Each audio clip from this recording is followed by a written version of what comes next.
44واں باب گمشدہ پیالہ۔ پھر اس نے اپنے گھر کے منتظم کو یہ حکم کیا کہ ان آدمیوں کے بوروں میں جتنا اناج وہ لے جا سکیں بھر دے، اور ہر شخص کی نقدی اسی کے بورے کے منہ میں رکھ دے، اور میرا چاندی کا پیالہ سب سے چھوٹے کے بورے کے منہ میں اس کی نقدی کے ساتھ رکھنا۔ چنانچہ اس نے یوسف کے فرمانے کے مطابق عمل کیا۔ صبح روشنی ہوتے ہی یہ آدمی اپنے گدھوں کے ساتھ رخصت کر دیے گئے۔ وہ شہر سے نکل کر ابھی دور بھی نہیں گئے تھے کہ یوسف نے اپنے گھر کے منتظم سے کہا، جا ان لوگوں کا پیچھا کر، اور جب تو ان کو جا لے تو ان سے کہنا کہ نیکی کے عوض تم نے بدی کیوں کی؟ کیا یہ وہی چیز نہیں جس سے میرا آقا پیتا اور اسی سے ٹھیک فال بھی کھولا کرتا ہے؟ تم نے جو یہ کیا سو برا کیا۔ اور اس نے ان کو جا لیا اور یہی باتیں ان سے کہیں۔ تب انہوں نے اس سے کہا کہ ہمارا خداوند ایسی باتیں کیوں کہتا ہے؟ خدا نہ کرے کہ تیرے خادم ایسا کام کریں۔ بھلا جو نقدی ہم کو اپنے بوروں کے منہ میں ملی اسے تو ہم ملک کنعان سے تیرے پاس واپس لے آئے، پھر تیرے آقا کے گھر سے چاندی یا سونا کیوں کر چرا سکتے ہیں؟ سو تیرے خادموں میں سے جس کسی کے پاس وہ نکلے وہ مار دیا جائے، اور ہم بھی اپنے خداوند کے غلام ہو جائیں گے۔ اس نے کہا کہ تمہارا ہی کہنا صحیح، جس کے پاس وہ نکل آئے وہ میرا غلام ہوگا، اور تم بے گناہ ٹھہرو گے۔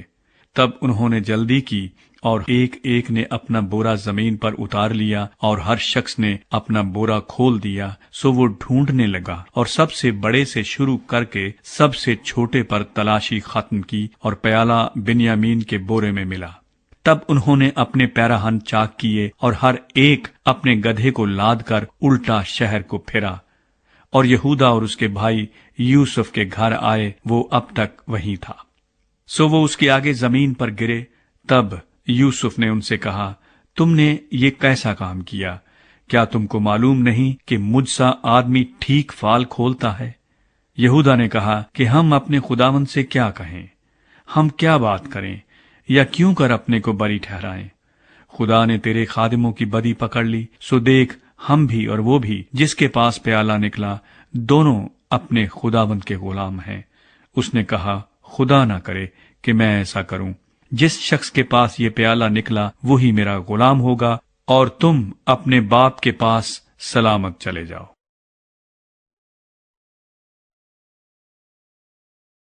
یہودا بنیامین کے لیے التجا کرتا ہے۔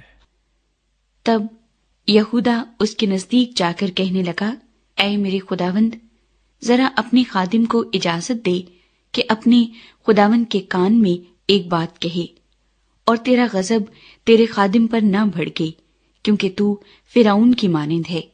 میرے خداوند نے اپنے خادموں سے سوال کیا تھا کہ تمہارا باپ یا تمہارا بھائی ہے؟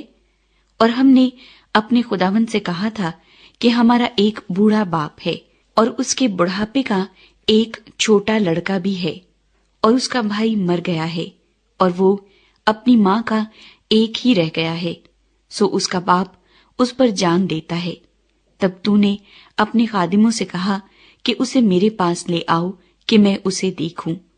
ہم نے اپنے خداوند کو بتایا کہ وہ لڑکا اپنے باپ کو چھوڑ نہیں سکتا، کیونکہ اگر وہ اپنے باپ کو چھوڑے تو اس کا باپ مر جائے گا۔ پھر تو نے اپنے خادموں سے کہا کہ جب تک تمہارا چھوٹا بھائی تمہارے ساتھ نہ آئے تم پھر میرا منہ نہ دیکھو گے۔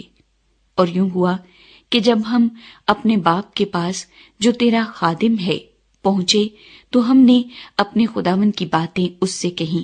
ہمارے باپ نے کہا، پھر جا کر ہمارے لیے کچھ اناج مول لاؤ۔ ہم نے کہا، ہم نہیں جا سکتے۔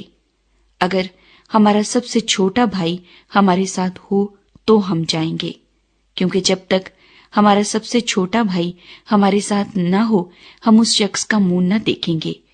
اور تیرے خادم میرے باپ نے ہم سے کہا، تم جانتے ہو کہ میری بیوی کے مجھ سے 2 بیٹے ہوئے، ایک تو مجھے چھوڑ ہی گیا، اور میں نے خیال کیا کہ وہ ضرور پھاڑ ڈالا گیا ہوگا، اور میں نے اسے اس وقت سے پھر نہیں دیکھا۔